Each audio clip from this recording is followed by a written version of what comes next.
So next question ఏంటి అంటే circles లో 7 marks questions లో next question show that the 4 points -6, 0, -2, 2, -2, -8 and 1, 1 are concyclic. ఇవి 4 concyclic అని మనము ప్రూవ్ చేయాలి. పైన కాన్సైక్లిక్ అని ఇచ్చేసి సి వాల్యూ కనుక్కోమన్నారు. క్వశ్చన్ నెంబర్ 2 కి క్వశ్చన్ నెంబర్ 3 కి తేడా ఏంటి అంటే పైన ఇచ్చిన 4 పాయింట్స్ కూడా కాన్సైక్లిక్, బట్ మేము సి వాల్యూ ఫైండ్ అవుట్ చేయాలి. కానీ ఇక్కడ అలా కాదు, ఈ 4 పాయింట్స్ కాన్సైక్లిక్ పాయింట్స్ అని మనం ప్రూవ్ చేయాలి. సో ఫస్ట్ యాజ్ యూజువల్ పైన చేసినట్టే చేద్దాము. లాస్ట్ లో కొంచెం చేంజ్ అవుతుంది. దీన్ని ఏ అనుకుందాము, అలాగే దీన్ని బి, అలాగే దీన్ని సి, అలాగే దీన్ని డి. కాసేపు డి లేదని మర్చిపోదాము, లాస్ట్ లో చూద్దాం డి గురించి. First equation of required circle, general form of circle neat గా రాసుకొని ఈక్వేషన్ నెంబర్ 1 అని రాసుకుందాం. ఫస్ట్ ఏ అనే పాయింట్ ఈక్వేషన్ 1 లో సబ్స్టిట్యూట్ చేద్దాం. అంటే ఎక్స్ ప్లేస్ లో -6, వై ప్లేస్ లో 0 సబ్స్టిట్యూట్ చేద్దాం. చేస్తే -6 whole square 0 square 2g into -6 ఎంత వస్తుంది, -12g, 2f ఇంటూ 0 అంటే y వాల్యూ 0 పెడితే 2f ఏమవుతుంది, ఇక్కడ 0 అయిపోతుంది. Plus c equal to 0, -12g plus c is equal to ఇక్కడ +36 వస్తుంది. స్క్వేర్ చేస్తే ఆ పక్కకి వెళ్తే -36 వస్తుంది. That is equation number 2. అదే విధంగా మనము బి అనే పాయింట్ సబ్స్టిట్యూట్ చేయాలి. ఈక్వేషన్ 1 లో బి అనే పాయింట్ సబ్స్టిట్యూట్ చేయాలి. ఈసారి ఈక్వేషన్ 1 లో ఎక్స్ ఉన్న చోట -2, వై ఉన్న చోట 2 సబ్స్టిట్యూట్ చేద్దాము.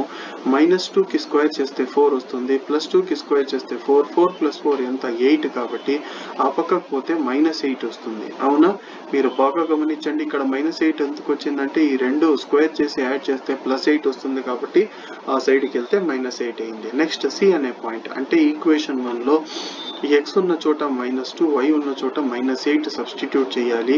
సో ఇలా చేసాము. -2 స్క్వేర్ అంటే 4 వస్తుంది, -8 స్క్వేర్ అంటే ప్లస్ అవుతుంది, 8 స్క్వేర్ అంటే 8 8 జర్ 64, -4g -16f plus c is equal to 0.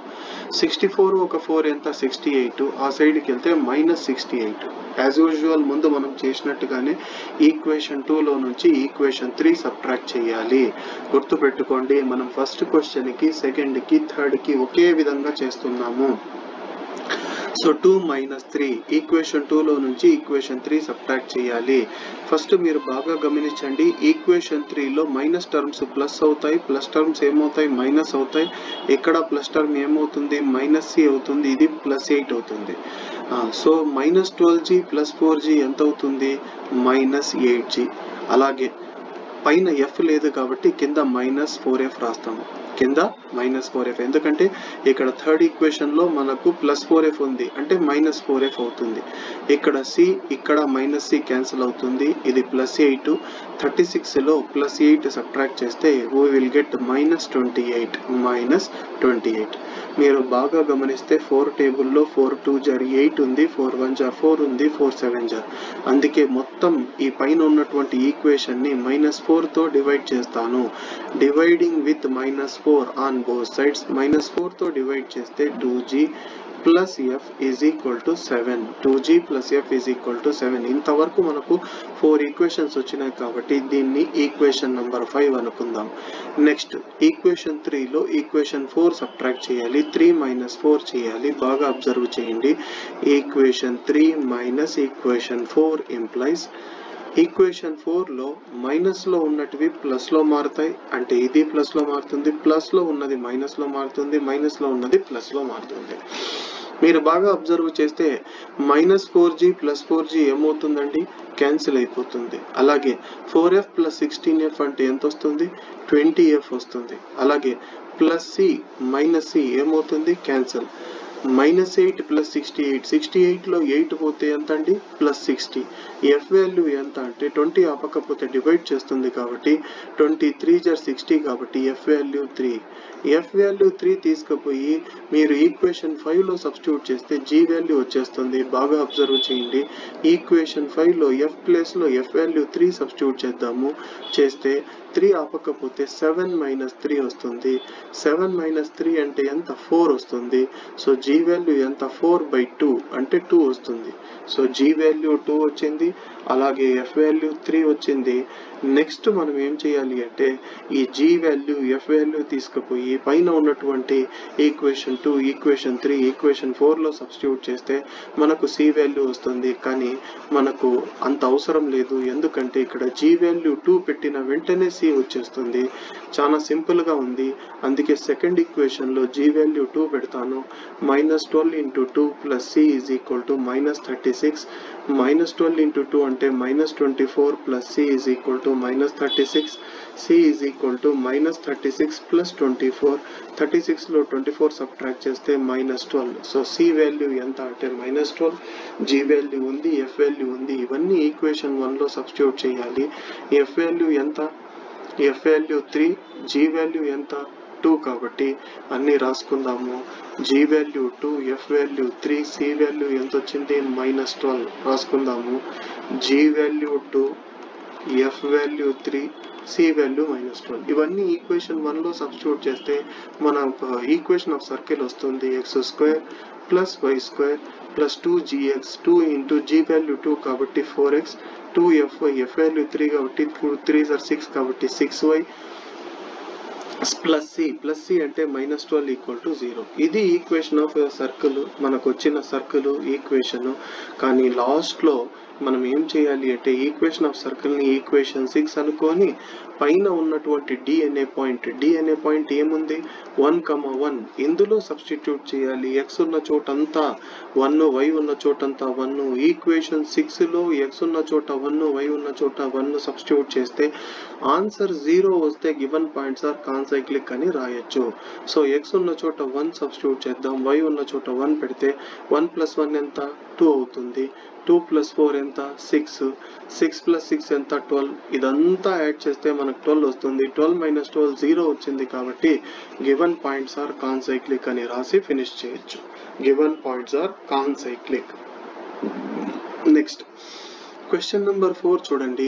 Show that the circles x² + y² -4x - 6y - 12 = 0 and x² + y² + 6x + 18y + 26 = 0 touch each other. Also find the point of contact and common tangent at this point of contact. Question 1కి 2 సార్లు చదివితే మీకు అర్థమవుతుంది. ఇంతవరకు మనం 3 questions చేసాం. 3 క్వశ్చన్లలో కూడా మనకు సింగిల్ సర్కిల్ ఉంటుంది, కానీ ఇప్పుడు మనకు 2 సర్కిల్స్ ఉన్నాయి. Show that the circles x² + y² -4x - 6y - 12 = 0 and x² + y² + 6x + 18y + 26 = 0 touch each other. ఈ 2 సర్కిల్స్ టచ్ చేసుకుంటున్నాయి అని ప్రూవ్ చేయాలి.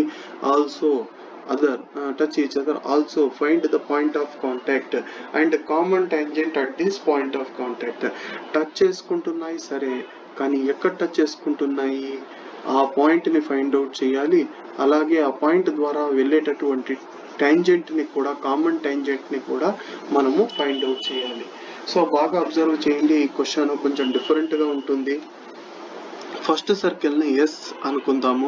ఫస్ట్ సర్కిల్ని దీన్ని S is identically equal to అని రాసుకుందాము. సెకండ్ సర్కిల్ని S dash is identically equal to అని రాసుకుందాము.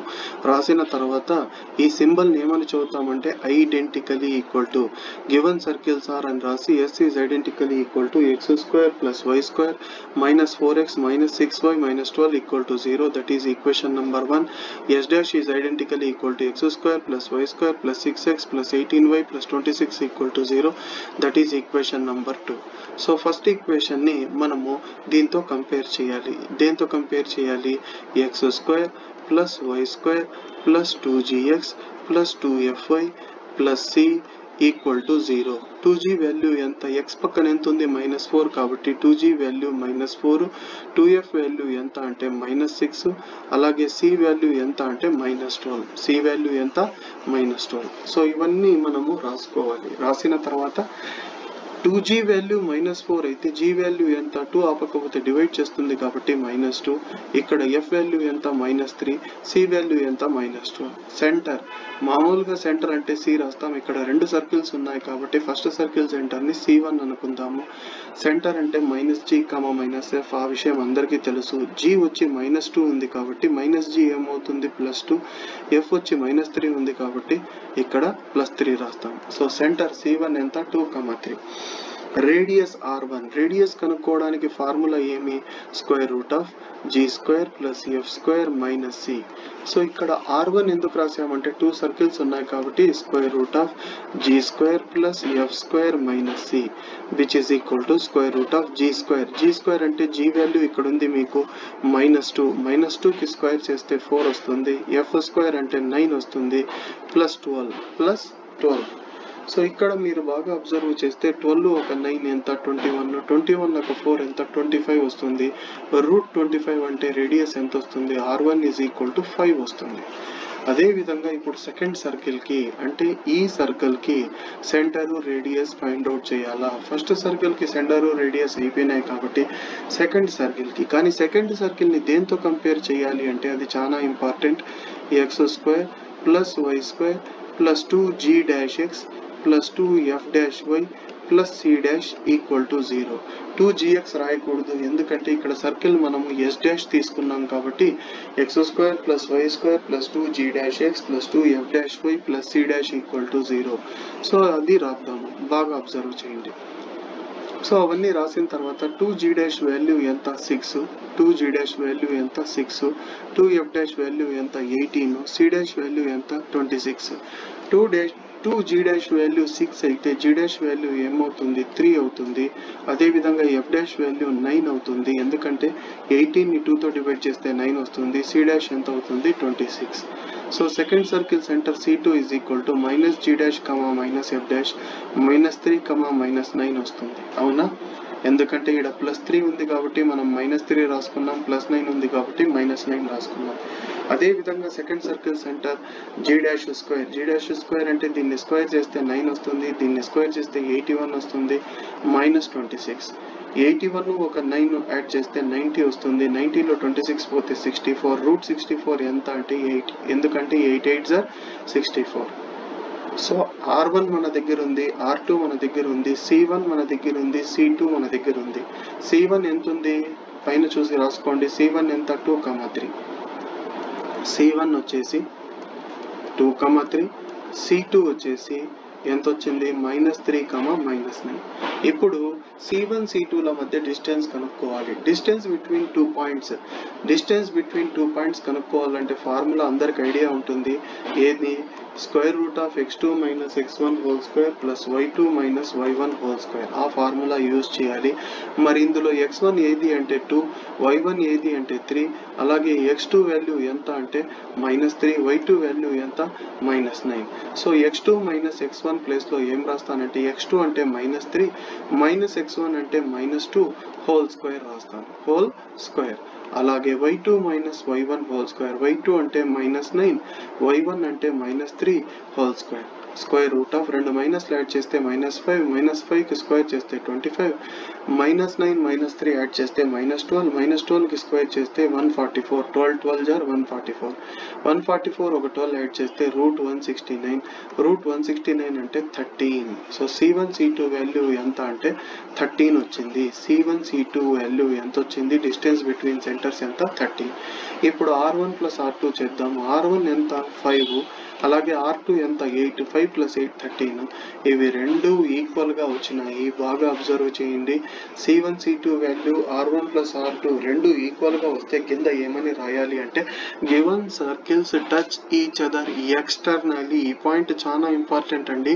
c1 c2 = r1 + r2 ఈ రెండు వాల్యూస్ ఈక్వల్ వస్తే మనం ఏం రాయాలి అంటే given circles touch each other externally the point of contact p divides c1 c2 to internally in the ratio m:n.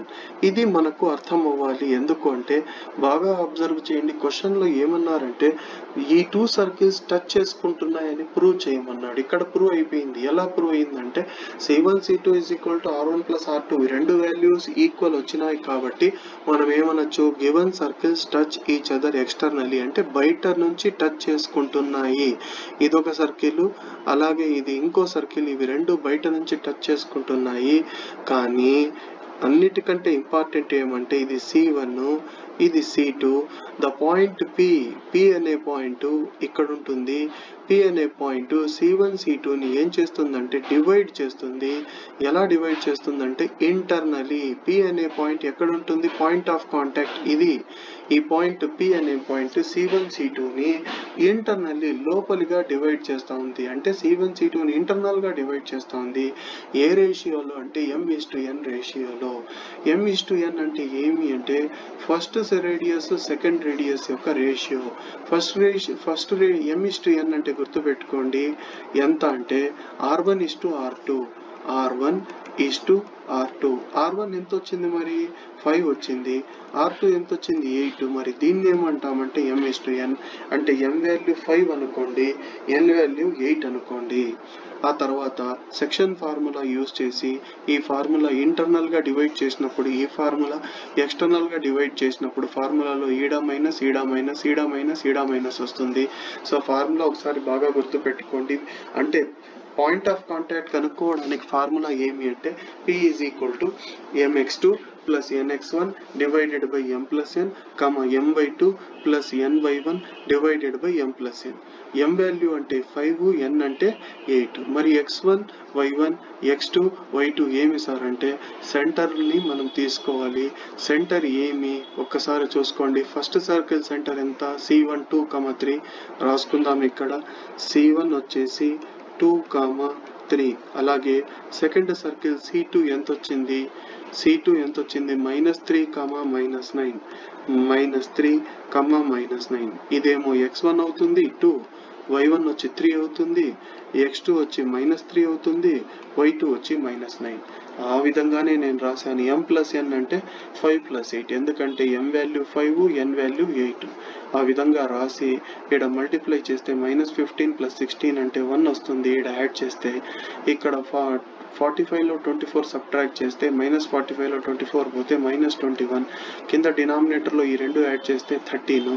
So point of contact ఆ రెండు సర్కిల్స్ ఎక్కడ టచ్ అవుతున్నాయి, ఏ పాయింట్ దగ్గర అంటే 1/13, -21/13 అనే పాయింట్ దగ్గర టచ్ చేసుకుంటున్నాయి. మరి లాస్ట్ పాయింట్ ఏంటి అంటే లాస్ట్ది అన్ని ఫైండ్ అవుట్ చేసేసినాం. క్వశ్చన్లో బాగా చదవండి. Show that the circles touch each other అని ప్రూవ్ చేసినాం. ఎలా C1 C2 చూడండి ఎలా ప్రూవ్ చేసాము. C1 C2 is equal to R1 plus R2 వచ్చింది కాబట్టి టచ్ ఈచ్ అదర్ అని చెప్తున్నాము. పాయింట్ ఆఫ్ కాంటాక్ట్ ఇందాక P వాల్యూ ఫైండ్ అవుట్ చేసినాము 1/13 -1/13 ఏదో వచ్చింది.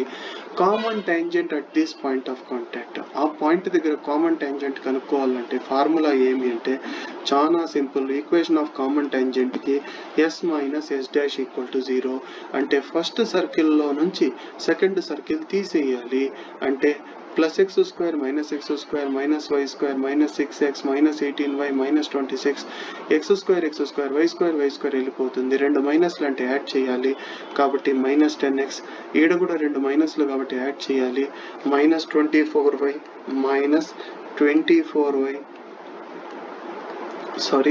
-24y -12 -26 అంటే -38 = 0. మొత్తాన్ని -2తో డివైడ్ చేయాలి. -2తో డివైడ్ చేస్తే 5x + 12y + 19 = 0. ఇది ఈక్వేషన్ ఆఫ్ కామన్ టాంజెంట్ అవుతుంది. ఈక్వేషన్ ఆఫ్ కామన్ టాంజెంట్ కూడా ఫైండ్ అవుట్ చేసేసినాము.